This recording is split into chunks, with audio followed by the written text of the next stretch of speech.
예배를 받으소서.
주는 나의 힘이여 주는 나의 힘이여 영원히 주를 의지하리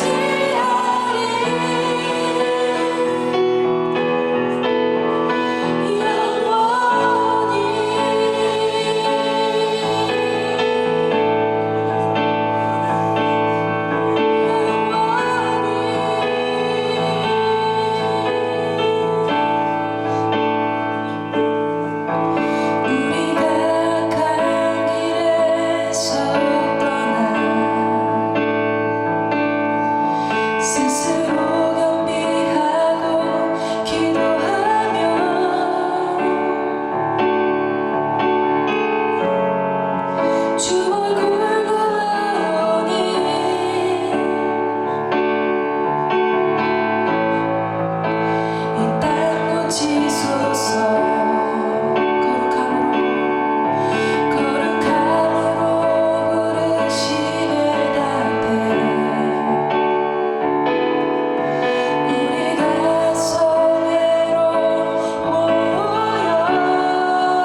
주 같은 분은 없네.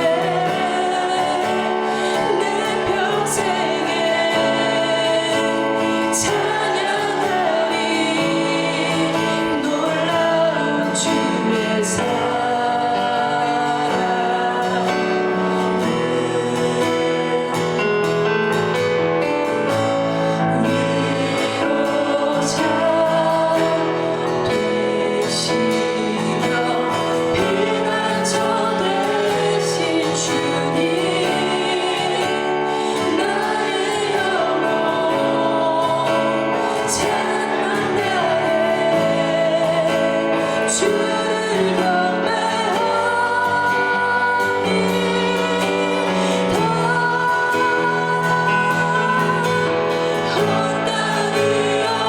주님께 외쳐라. 능력과 위엄을 왕되신 주 산만한 소리쳐 주의 이름을 높이리. 주의 기뻐 노래하며 영원히 주님을 사랑하리라. 신실하신 주의 약속 나가네. 온 땅이여 주님께 외쳐라. 능력과 위엄을 왕되신 주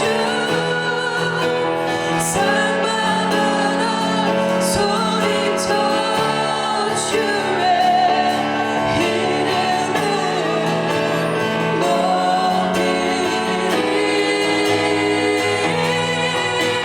주의 은인 기뻐 노래하며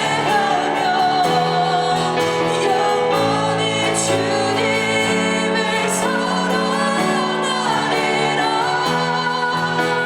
신실하신 주의 약속 나 신실하신 주의 약속 나가 신실하신 주의 약속 나가라네.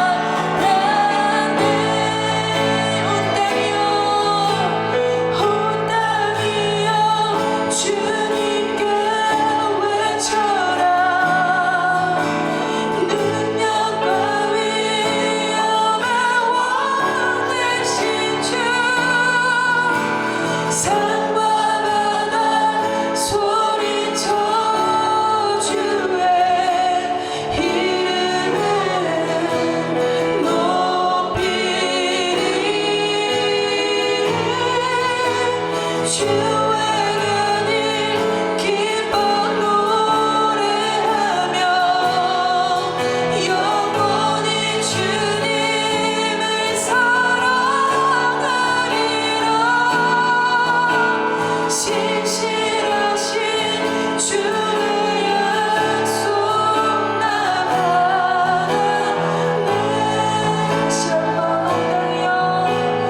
온 땅이여 주님께 외쳐라. 능력과 위엄을 왕되신 주 산만한 소리쳐 주의 이름을 높이리. 주의 은인 기뻐 노래하며 영원히 주님을 사랑하리라. 신실하신 주의 약속 나 신실하신 주의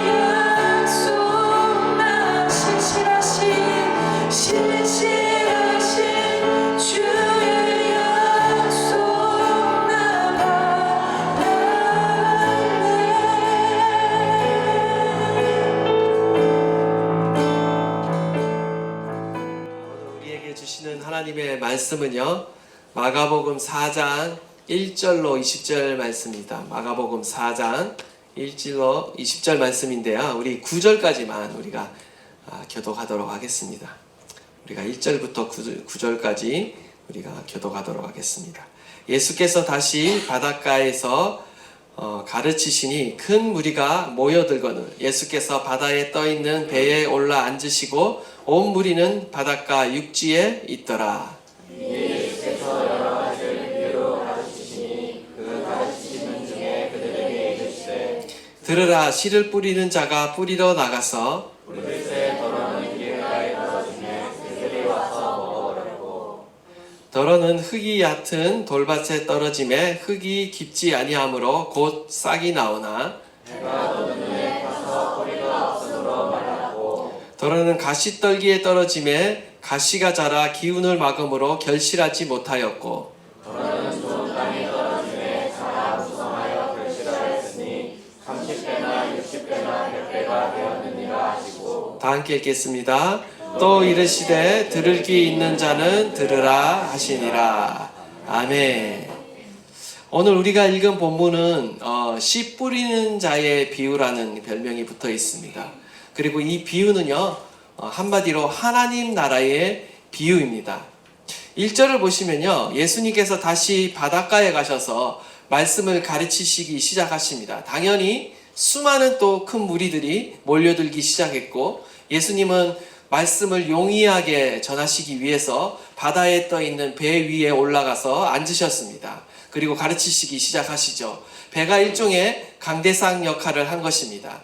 지금 무리들은 지금 바닷가 주변에 해변에 앉아서 예수님의 말씀을 듣고 있습니다. 이런 그림을 가지고 오늘 본문 말씀을 보시면 좋을 것 같습니다. 유심히 보시면 아시겠지만 사실 오늘 이 비유는 씨 뿌리는 자의 비유라기보다는요, 3절에 씨 뿌리는 자가 3절에 한번 언급되고 14절에 한번 언급되고 있습니다. 그런데 이 주 내용은요, 나머지가 주로 씨앗이 떨어진 땅에 대한 이야기라는 것을 여러분이 알 수가 있습니다.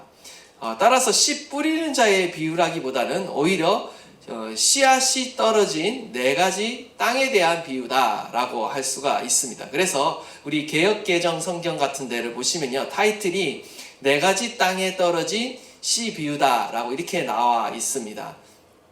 예수님의 가르침은요, 대부분 비유로 말씀하시는 경우가 많았습니다. 그래서 성경에 예수님의 가르침의 거의 약 3분의 1가량이 비유로 말씀을 하시는데요, 예수님이 복음서에서 비유를 모두 49개 정도를 이렇게 비유로 말씀하셨습니다. 그 중에 마가복음에서는 11개가 비유가 등장하고 있습니다. 특별히 마가복음 4장에 비유가 집중적으로 등장하고 있고요. 또 한 군데가 이제 마가복음 13장에 나오는데, 이곳 가운데도 예수님의 가르침이 집중적으로 이렇게 등장을 하고 있습니다. 마가복음 4장에서는 예수님이 비유를 통해서 하나님 나라의 비밀을 가르쳐 주고 계시고요. 13장에서는요, 감난산에서 예수님께서 가르치시는데, 이 감난산에서 가르침의 주제는요, 종말에 대한 가르침입니다. 결국 4장도 그렇고 13장도 그렇고요, 한마디로 하나님 나라에 대한 가르침을 주고 계신다라는 것을 우리가 보게 됩니다.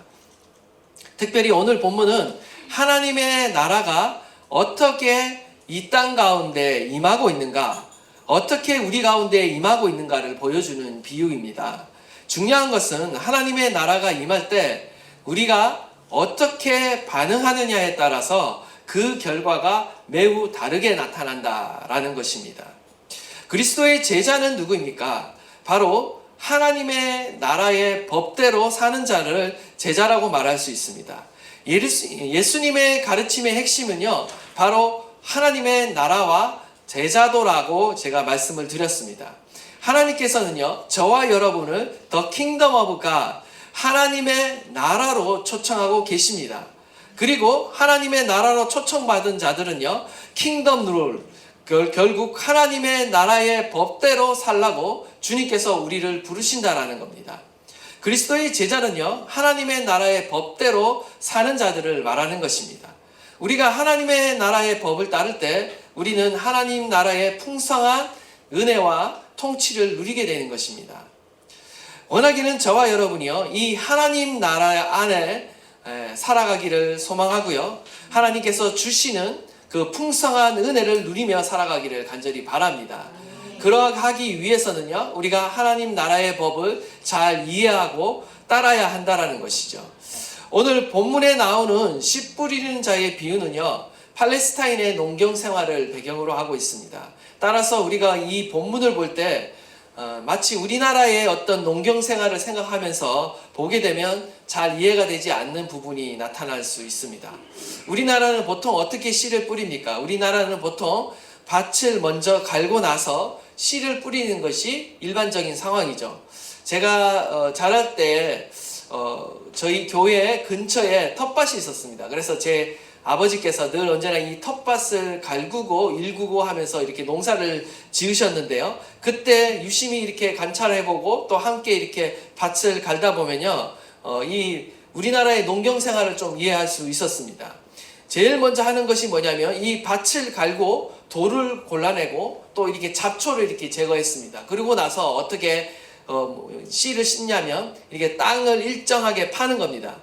그래서 그 안에 씨를 심고 다시 흙을 덮고 그 다음에 이제 물을 주죠.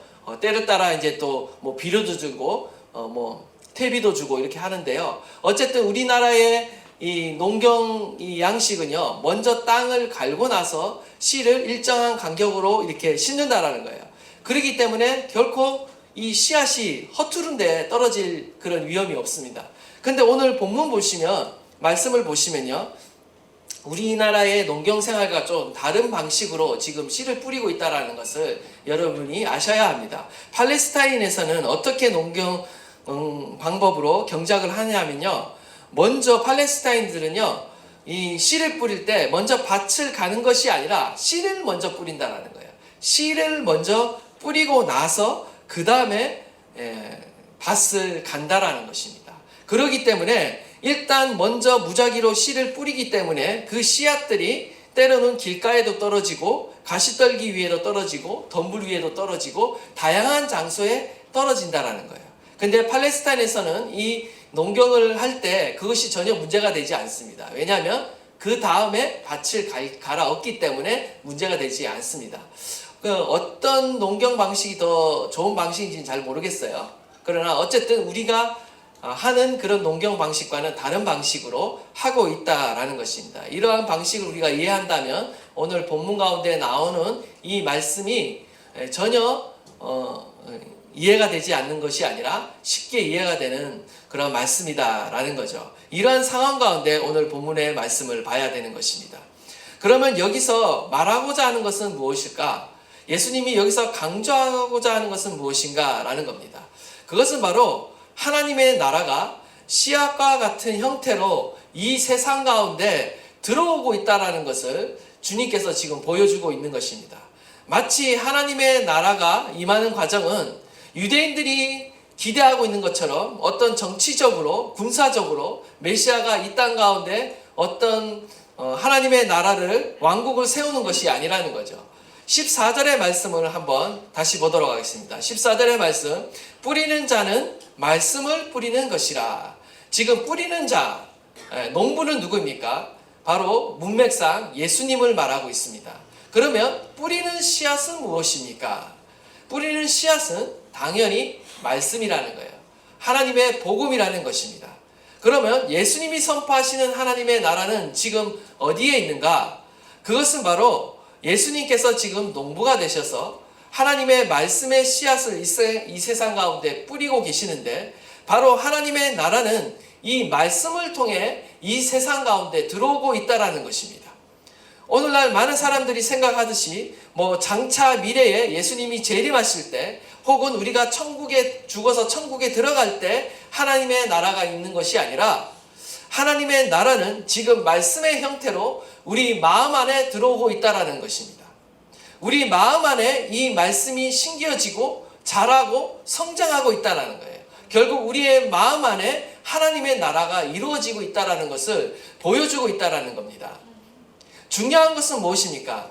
물론 가장 중요한 것은 씨앗입니다. 어떤 씨앗을 심느냐, 건강한 씨앗을 심느냐, 어떤 품종의 씨앗을 심느냐가 가장 중요하겠지만 두 번째 문제는요. 첫 번째 이 씨앗에는 문제가 전혀 없습니다. 하나님의 말씀은 완전하고 하나님의 복음에는 전혀 문제가 없어요. 그렇기 때문에 무엇이 문제가 되느냐? 그 다음 중요한 것이 바로 마음밭이 중요하다라는 거예요.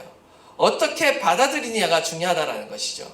다시 말해서 말씀을 받아들이는 마음밭이 중요하다. 우리의 마음밭이 어떠한가에 따라서 우리가 풍성한 결실을 맺을 수도 있고 또한 어떤 결실도 맺지 못할 수도 있다라는 것입니다. 따라서 우리는 마음밭을 잘 점검해야 된다라는 것이죠. 그래서 하나님께서 우리에게 네 가지 밭을 보여주고 있습니다. 우리는 이 네 가지 밭을 살펴봄으로 인해서 우리의 마음밭을 잘 경작해야 한다라는 것이죠. 우리 11절 12절 말씀, 11절 12절 말씀 다시 한번 우리가 한번 읽도록 하겠습니다. 시작. 이르시되 하나님 나라의 비밀을 너희에게는 주었으나 너희에게는 모든 것을 비유로 하나니 이는 그들로 보기는 보아도 알지 못하며 듣기는 들어도 깨닫지 못하게 하여 돌이켜 죄사함을 얻지 못하게 하려 함이라 하시고. 아멘. 이 말씀은 예수님께서 비유로 말씀하시는 그 목적을 지금 설명하고 있는데요. 예수님께서 이사야 6장 9절에서 10절의 말씀을 지금 인용하고 계십니다. 그런데 마치 이 말씀은 읽기에 따라서 오해의 소지가 많이 있습니다. 마치 예수님께서 비유로 말씀하시는 이유가 마치 이 말씀을 듣고 사람들이 회개해서 죄사함 받을까봐 두려워하는 것처럼 보이죠. 그래서 깨닫지 못하도록 회개하지 못하도록 예수님께서 비유로 이렇게 말씀하신다라고 이렇게 오해해서 해석할 수가 있습니다. 어떻게 죄인을 구원하러 오신 분이 오히려 죄사함을 받지 못하도록 비유로 말씀하실까? 우리는 이렇게 의문을 가질 수 있는데요. 이는 마치 구원받지 못할 자를 미리 예정해 놓으시고 그 사람은 말씀을 이해하지 못하도록 하나님께서 의도적으로 비유로 말씀하시는 것처럼 보입니다. 그런데 사실은 그 의미가 무엇이냐 하는 것이죠. 33절을 우리가 읽지는 않았지만 33절의 말씀을 보면 예수께서 이러한 많은 비유로 그들이 알아들을 수 있는 대로 말씀을 가르치셨다라고 말하고 있어요. 오히려 예수님이 비유로 말씀하신 이유는요, 영적인 진리를 잘 이해할 수 있도록 쉽게 설명하기 위해 비유로 말씀하신 것입니다. 잘 알아들을 수 있도록 비유로 말씀하신 거예요. 근데 왜 알지 못하고 깨닫지 못하도록 비유로 말씀하셨다라고 주님을 말씀하시는가? 이사야 1장부터 5장까지의 문맥을 살펴보면요, 이스라엘 백성들의 마음이 너무나 굳어질 대로 굳어진 거예요. 더 이상 계시의 말씀, 하나님의 말씀을 받아들이지 못하고 있다라는 겁니다. 그래서 하나님께서 역설적으로 그 굳어진 마음, 완고한 마음으로 인해 하나님의 말씀을 받아들이지 못하고 있는 이스라엘 백성들을 향해 역설적으로 심판을 선언하시면서 이 말씀을 하셨다라는 겁니다. 예수님께서 비유로 말씀하신 이유는요, 우리가 제사함을 받지 못하게 하려는 데 목적이 있는 것이 아니라 오히려 우리의 마음이 얼마나 굳어져 있는지, 얼마나 완고한지를 드러내기 위해서 비유로 말씀하신다라는 거예요. 우리의 마음이 너무나 굳어져 있기 때문에 하나님의 말씀을 깨닫지 못하고 이해하지 못하고 받아들이지 못한다라는 것을 오히려 보여주기 위해서 비유로 말씀하신다라는 거예요. 그렇기 때문에 어떤 비유로 말씀하시는 것은요, 그 목적이 아니라 오히려 결과를 말씀하고 있는 것입니다. 하나님은요, 우리가 하나님의 말씀을 들을 때에 우리가 어떻게 반응하느냐에 따라 그 결과가 완전히 달라진다라는 것을 보여주기 위해서 이 말씀을 하고 있는 것입니다. 그렇기 때문에 우리는 이 말씀을 보면서 무엇을 진단해야 하면요, 우리 자신의 마음을 진단해야 됩니다. 우리의 마음이 어떤 마음 상태인가? 하나님의 말씀은 항상 우리가 말씀을 들을 때 우리의 마음의 상태가 어떠한가를 드러낸다라는 것입니다. 오늘 본문 가운데 네 가지 마음 상태가 나타나고 있습니다. 첫 번째가 바로 길가와 같은 마음밭입니다. 4절과 15절 말씀 우리 한번 다 함께 읽도록 하겠습니다. 시작. 글쎄 너는 길가에 떨어지매 새들이 와서 먹어버렸고 말씀이 길가에 뿌려졌다는 것은 이들을 가리키니 곧 말씀을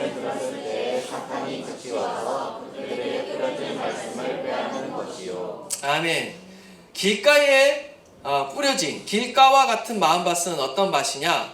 우리가 잘 아시다시피 밭과 밭 사이에 농부가 다닐 수 있도록 놓여진 그 길이 있습니다. 농로라고 우리가 말하는데 그 길가의 특징이 무엇인가? 바로 딱딱하다라는 겁니다. 아무래도 사람들이 자주 밟고 다니기 때문에 이렇게 단단하게 다져졌을 것입니다. 문제는 우리 마음밭이 딱딱하다라는 것이 문제가 되겠죠. 우리의 마음이 완고해지고 강팍해지는 그 상태를 지금 비유로 말씀하고 있는 것입니다. 딱딱한 길가와 같은 밭은요, 씨앗이 심겨지지 않습니다. 결국 새가 지나가다가 그 씨앗을 빼앗아 버리게 되는 거죠. 삼켜버리게 되어 있다라는 거죠. 예수님께서는요, 우리 마음밭에 뿌려진 말씀을 빼앗는 자가 있다라고 경고하고 있습니다. 바로 사탄이 우리의 마음밭에서 말씀을 빼앗는다라고 경고하고 있어요. 우리의 마음이 완고하고요, 강팍하면 무엇이 문제가 되냐면 말씀이 심겨지지 않을 뿐더러 사단이 와서 그 말씀을 빼앗아 간다라는데 문제가 있다라는 것입니다. 마가복음의 문맥에서 그러면 길가에 뿌려진 이 길가와 같은 마음밭을 가진 사람들은 누구일까? 우리가 유심히 관찰해 보면요, 바로 바리새인과 서기관과 제사장들이 바로 길가와 같은 마음밭의 소유자라는 것을 우리가 알 수가 있습니다. 예수를 안 믿는 자가 아니라 하나님을 안 믿는 자가 아니라 하나님을 믿지만 길가와 같은 마음밭을 가진 자가 있을 수 있다라는 겁니다. 그렇기 때문에 우리가 더욱 경계하고 유심히 봐야 한다라는 거죠. 하나님의 말씀을 듣지는 않지만 받아들이지 않는 자들이 있습니다. 길가와 같은 마음밭을 소유한 사람이라는 거죠. 우리들 중에 있을 수도 있죠. 어쩌면요, 교회 안에 어떤 목사나 장로와 권사와 같은 오랜 신앙생활을 한 자들, 어쩌면 종교인들이 더 위험할 수 있습니다.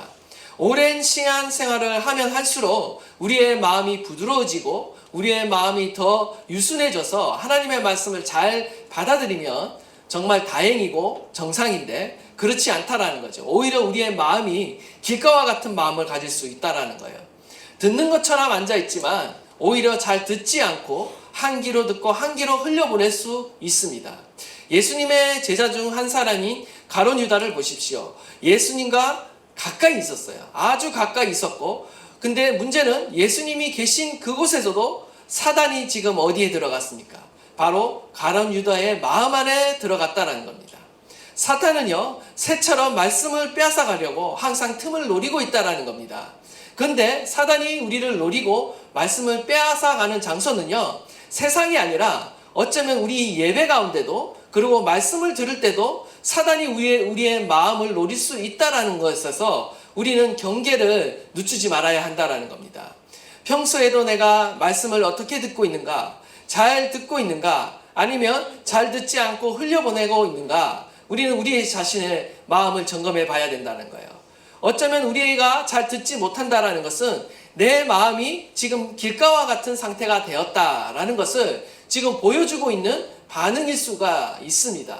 우리는 우리의 마음의 상태를 점검해야 됩니다. 내 마음이 지금 길가와 같다라면 어떻다라는 거예요.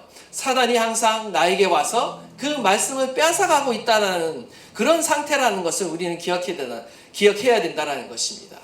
우리는요, 우리의 마음이 완고해지지 않도록 주의해야 됩니다.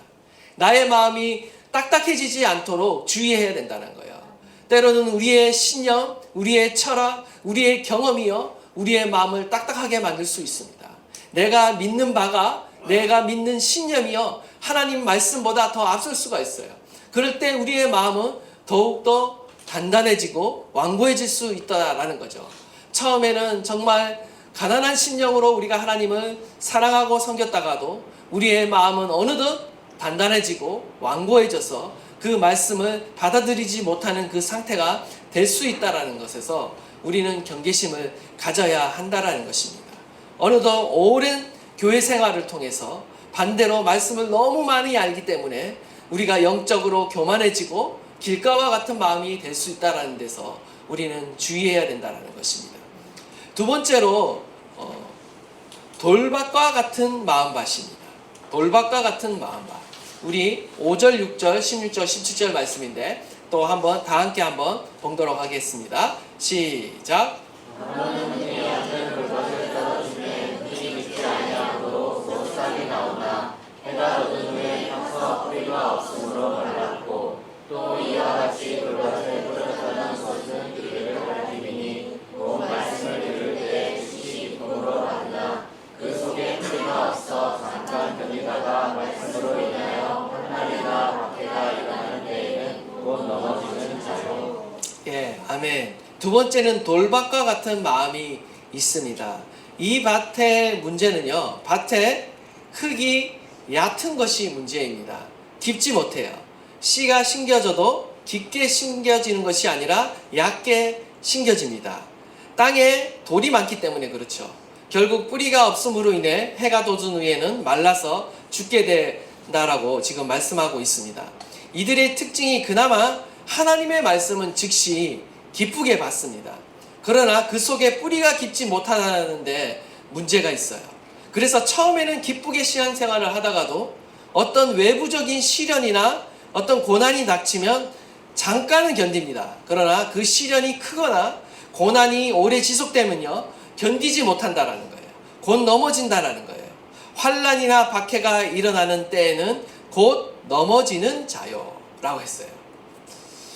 대표적으로 어떤 사람일까요? 대표적으로 군중등 무리들이 이거 가운데 속했다라고 할 수가 있을 것입니다. 물론 제자들도 이러한 모습을 처음에 보여줬습니다. 시련 앞에, 고난 앞에 우리의 반응을 살펴보면요, 아, 나의 믿음의 뿌리가 참 얕구나, 나는 말씀의 깊이가 참 뿌리가 얕구나 라는 것을 발견할 수 있습니다. 뿌리 깊은 나무가 잘 흔들리지 않는 것처럼 뿌리 깊은 믿음과 뿌리 깊은 신앙은요, 어떠한 시련이 와도 잘 흔들리지 않습니다. 그러나 뿌리가 얇은 사람은요, 말씀이 깊지 않은 사람은요, 결국 시련과 작은 시련에도 흔들리고 또한 넘어진다라는 거죠. 우리 자신을 한번 진단해 보시기를 바랍니다. 평소에 말씀의 은혜도 잘 받고 때로는 어떤 집회나 또 수련회 그 가운데 은혜도 잘 받고 결단도 잘하고 또 어떤 훈련과 성경 공부를 받을 때는 정말 은혜도 받고 눈물도 흘리고 여러 가지 결심과 작정도 하지만 신앙이라는 것은요, 결국 실전이라는 거죠. 시련과 고난 앞에 우리의 믿음의 진가는 드러난다라는 겁니다. 환경이 어려워지고 시련이 닥칠 때 우리의 신앙과 믿음이 자주 흔들리고 있다라면, 우리의 감정이 자주 흔들리고 있다라면 우리의 마음밭은 아직도 돌밭과 같은 그런 상태일 수 있다라는 것입니다.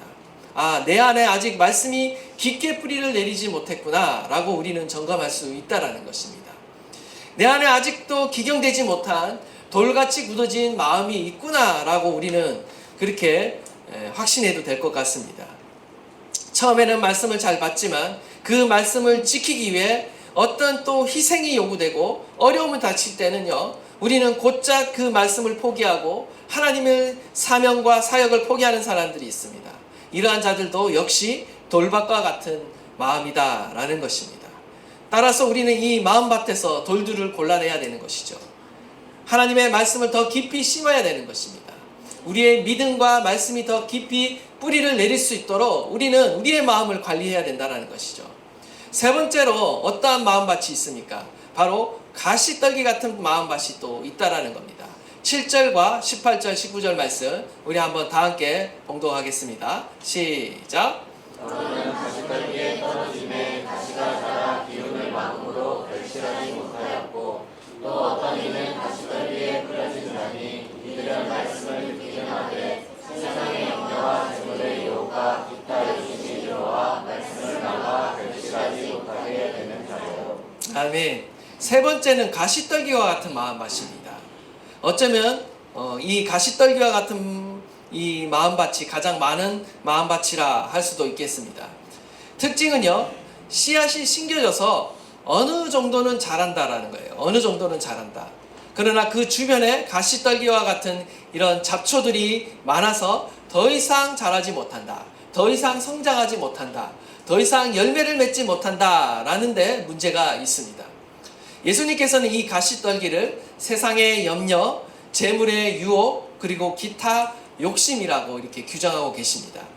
환난이나 박해가 외적인 어떤 장애물이라고 한다면 이 세상의 염려와 이 재물의 유혹은요, 내적인 시련입니다. 내적인 유혹이고요, 내적인 장애물이다라고 할 수가 있습니다. 어쩌면 대부분의 성도들이 여기에 해당될 수 있고요, 성경 가운데는 부자 청년이 바로 여기에 해당할 수 있습니다. 예수님의 제자가 된다는 것은 무엇을 의미하는가? 예수님의 제자가 된다는 것은요, 자기를 부인하고 자기 십자가를 지는 것을 의미합니다. 자기 희생과 대가가 지불된다라는 거예요. 기꺼이 대가를 치를 마음이 있어야 제자가 될 수가 있고요, 하나님의 나라의 열매를 맺을 수 있다라는 것입니다. 그러나 세상의 염려와 재물의 어떤 유혹 앞에서 우리가 대가를 치른다라는 것은 결코 쉽지가 않다라는 거예요. 많은 이들이요, 결국 여기서 많이 무너지게 되는 것이죠. 육신의 눈으로 보면요, 세상에 너무나 좋은 것들이 많고 세상의 부귀영화가 더 좋게 여겨집니다. 우리에게 더 큰 행복을 가져다 줄 것 같은 그런 의미가 세상 가운데 있다라는 것이죠. 우리가 하나님을 전심으로 믿고 순종하는데 실패하는 이유 중 하나는요, 바로 세상의 많은 일들로 염려하기 때문인 것이죠. 그리고 하나님의 나라에 대한 소망보다는 아직도 재물에 대한 욕심이 더 많기 때문에 우리가 주님을 진정으로 따라가지 못한다라는 겁니다. 우리가 먼저 세상의 염려로부터 벗어나야 됩니다. 세상의 염려로부터 벗어나기 위해서는요, 우리가 반드시 하나님을 신뢰하는 법을 배워야 돼요. 하나님을 신뢰하는 법을 우리가 배우지 못하면요, 세상에 염려하는 것으로부터 벗어날 수가 없습니다. 하나님을 향한 신뢰의 부족이요, 결국 세상 염려로 빠지게 되어 있습니다. 하나님이 내 삶을 책임져 주신다라는 것을 우리가 믿지 않으면요, 현실의 문제 앞에서 우리는 세상의 염려 가운데 빠져서 우리는 넘어질 수밖에 없는 것입니다. 나의 인생을요, 나 혼자 책임질 수밖에 없기 때문에 우리는 이 땅 가운데의 삶을 어떻게 살아가느냐, 더 큰 창고와 더 많은 재물을 이 땅에 축적하기 위해 애쓰다가 그렇게 살다가 인생을 다 허비하게 되어 있어요. 결국 더 큰 가치와 더 큰 하늘나라의 보화를 우리가 바라보지 못하게 된다는 것입니다. 자칫 잘못하다가는요, 이 땅의 한시적인 삶을 위해 살다가 우리의 인생을 다 허비할 수 있습니다. 영원한 하나님의 나라를 위해서는요, 우리가 이 땅에서 아무것도 쌓지 않은 채, 그냥 하늘나라에 어떤 것도 투자하지 않은 채 우리가 살아갈 수 있다는 것입니다. 그러면 얼마나 우리의 인생이 어리석겠습니까? 하나님께서는 우리에게 말씀하세요. 공중의 새를 보라.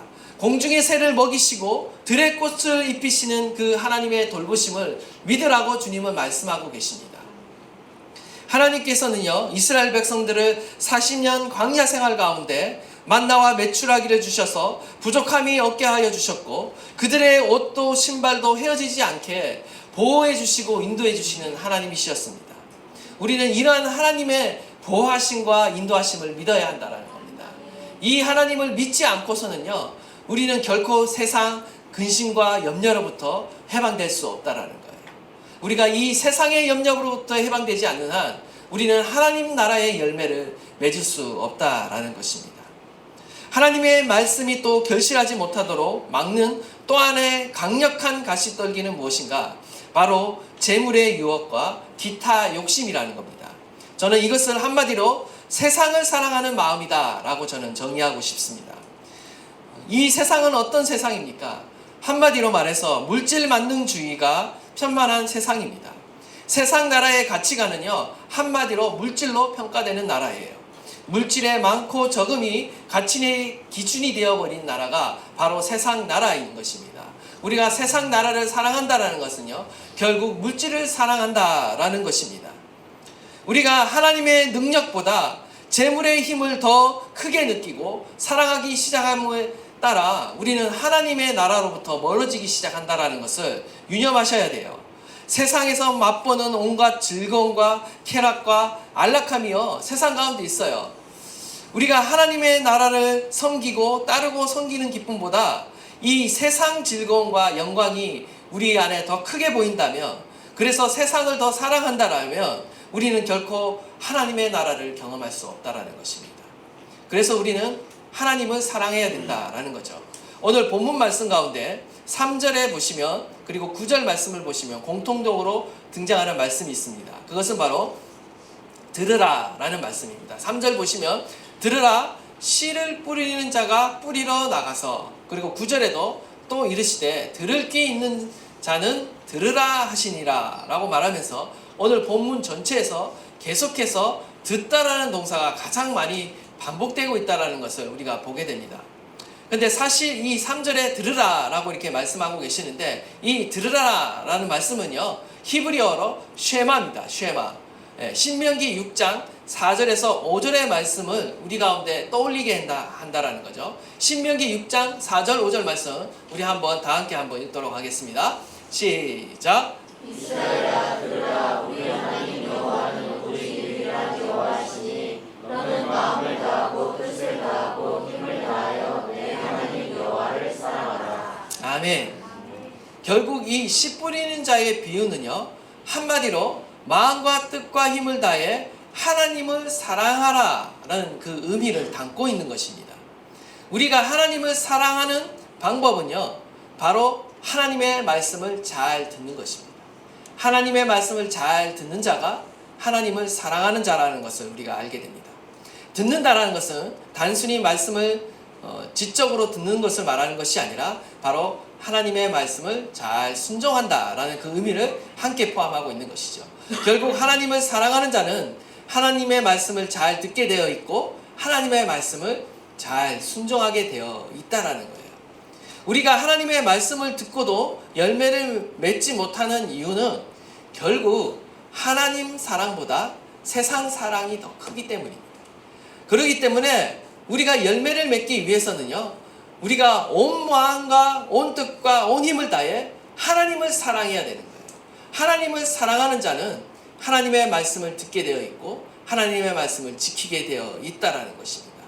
우리가 어떻게 세상 욕심과 재물의 유혹을 이겨낼 수 있겠습니까?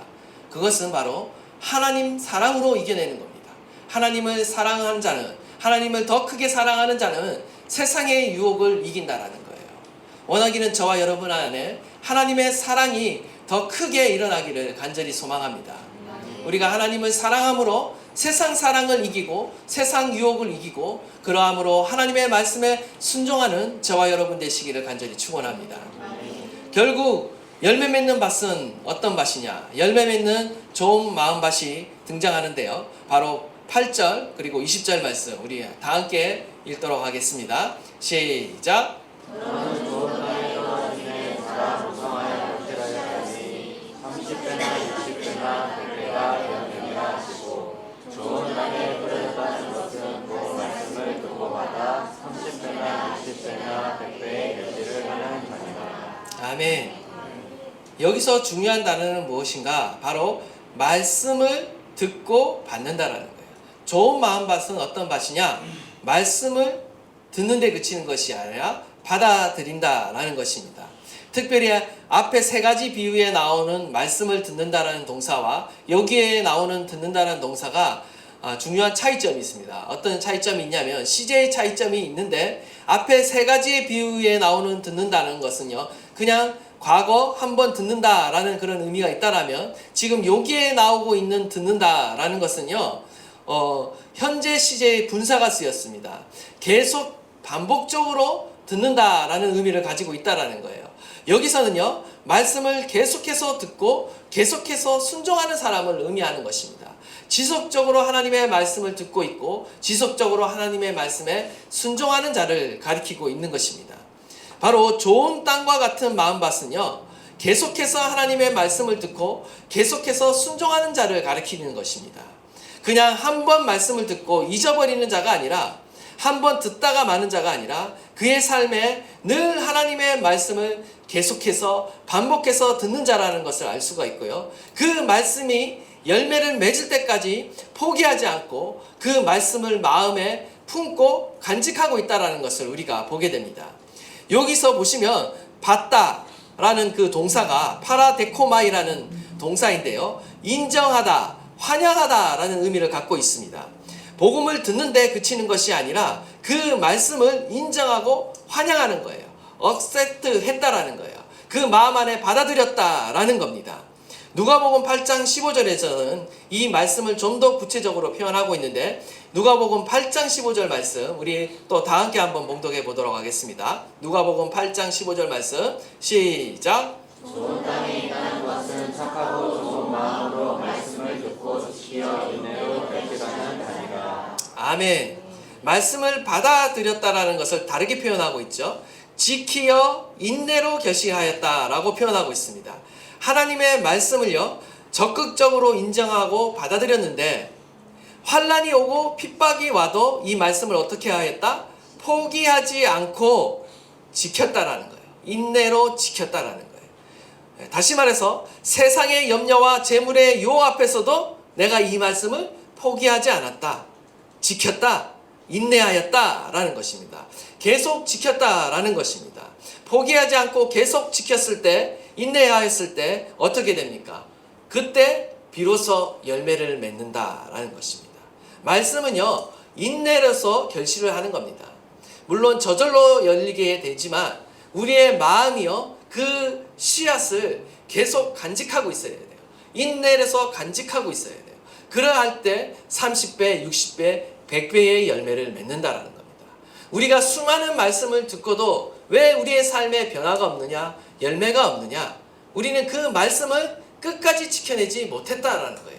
여기에 문제가 있다라는 것을 우리는 보게 되는 것입니다. 원하기는 저와 여러분이요, 바로 이 열매 맺는 좋은 마음밭이 되기를 간절히 축복합니다. 저와 여러분의 마음 상태가요, 이 좋은 마음과 같은 상태가 되어질 때 우리의 삶에는요, 하나님의 그 풍성한 은혜를 누릴 수 있게 됩니다. 하나님의 나라의 능력을 누릴 수 있게 되고요, 우리의 삶에 놀라운 변화가 일어나고 놀라운 하나님의 그 삶의 변화들을 통해 열매를 맺게 되어진다라는 것입니다. 우리는 계속해서 말씀을 듣게 될 거예요. 중요한 것은 우리의 마음이 어떠한 마음으로 하나님의 말씀을 듣느냐라는 것입니다. 원하기는 저와 여러분들이 계속해서 말씀을 들을 수 있기를 바랍니다. 계속해서 그 말씀을요, 마음에 간직할 수 있기를 바랍니다. 나아가서 그 말씀을 그 어떤 시련과 고난 가운데도, 그리고 어떤 세상의 유혹 가운데도 지켜낼 수 있기를 간절히 바랍니다. 계속해서 듣고 지키고 인내함으로, 순종함으로 결국 하나님의 사랑을 여러분이 증거하십시오. 좋은 땅에 심겨졌다라는 것은요, 결국 영적인 시험인 사단의 시험을 이기고, 외적인 시험인 환난과 박해를 이기고, 내적인 시험인 세상 염려와 온갖 세상의 욕심을 이겼다라는 겁니다. 끝까지 인내함으로 하나님의 말씀을 지켜왔기 때문에 열매를 맺게 되었다라는 것입니다. 우리가 온 마음을 다하지 못하면요, 사단의 방해에 넘어집니다. 우리가 목숨을 다하지 못하면요, 결국 환난과 박해에 넘어지게 되어 있어요. 우리가 온 힘을 다하지 못하면요, 결국 세상 욕심과 유혹 앞에 넘어지게 된다라는 겁니다. 결국 이 모든 장애물을 뛰어넘는 힘은 우리가 마음과 목숨과 힘을 다해 하나님을 사랑하고 하나님을 말씀을 지켜낼 때 우리 가운데 열매를 맺을 수 있다라는 것입니다. 원하기는 저와 여러분이요, 이처럼 하나님의 말씀을 우리가 인내 가운데 지켜내고 또 온 마음과 온 뜻과 목숨과 힘을 다해 하나님을 사랑함으로 우리 가운데 하나님의 말씀이 열매를 맺고 하나님의 나라를 경험하는 저와 여러분 될 수 있기를 간절히 축원합니다. 우리의 마음밭을 기경해야 됩니다. 중요한 것은 우리의 마음밭이요, 이 네 가지 밭 중에 아마 골고루 섞여 있을 것입니다. 4분의 1 정도는 돌밭이고 4분의 1은 길가 같고 또 4분의 1은 가시떨기와 같고 4분의 1 정도는 또 좋은 밭과 같은, 아마 많은 공사가 필요한 마음밭을 우리가 갖고 있습니다. 중요한 것은 우리의 마음밭이 중요한 것이 아니라 우리의 마음밭을 기경하고 있느냐가 더 중요한 것입니다. 서두에서도 말씀드렸지만 팔레스타인 지역의 농부가 씨를 뿌릴 때는 그 씨가 어디에 떨어지는지 그냥 관여하지 않습니다. 상관하지 않습니다. 왜냐하면 농부가 그 씨가 어디에 떨어졌든지 결국에는 경작을 하거든요. 갈거든요. 그렇기 때문에 중요한 것은 우리의 마음밭이 지금 내가 돌밭이구나, 문제구나, 가시떨기구나, 문제구나, 이거보다 더 중요한 것은 뭐냐, 그 마음밭이 문제가 아니라 내가 지금 이 마음밭을 기경하고 있느냐, 경작하고 있느냐가 중요하다는 거예요. 우리는 계속해서 우리의 마음밭을 경작해야 됩니다. 계속해서 우리의 마음밭이 어떤 밭인지를 점검하고요. 그 마음밭이 단단해지고 굳어지지 않도록 우리는 계속해서 이 마음밭을 경작해야 된다는 것입니다. 결국 포기하지 않고 계속해서 이 마음을 경작하고 하나님의 말씀을 뿌리고 하나님의 말씀을 지킬 때 우리 가운데 수많은 열매가 맺어지게 된다라고 주님은 말씀하고 계시는 것입니다. 원하기는 저와 여러분이요, 우리의 마음밭을 방치하는 것이 아니라 계속해서 경작함으로 하나님 나라의 열매를 맺어가시는 저와 여러분 되시기를 간절히 축원합니다.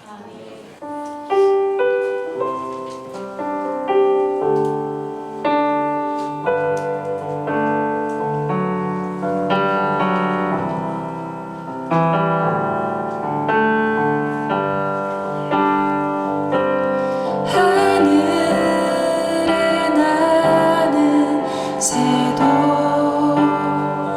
주 손길 돌보시네. 온 땅에 충만한 주 사랑으로 내 마음을 덮으소서. 주 나를 부르셨네. 주의 영광 위해 모든 사랑 이끄소서. 주의 영광으로 주 말씀을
들으라 주님은 말씀하십니다.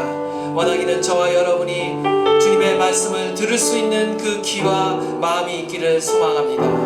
우리의 마음밭이 지금 어떠한 상태입니까? 하나님, 우리의 마음밭이 길가와 같습니까?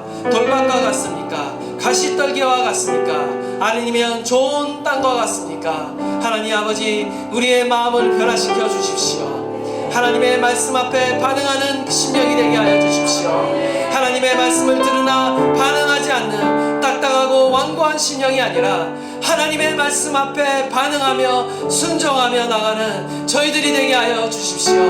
하나님을 전심으로 사랑함으로 온 마음과 목숨과 뜻을 다해 사랑함으로 그 어떤 시련에도 그 어떤 고난에도 그 어떤 세상 유혹에도 넘어지지 않고 오직 하나님의 말씀을 지켜내는 자들이 되게 하여 주시옵소서. 주님의 말씀에 따라 순종하며 따라가는 진정한 제자가 되게 하여 주시옵소서. 우리 다 함께 주여 부르짖고 통성으로 기도하도록 하겠습니다.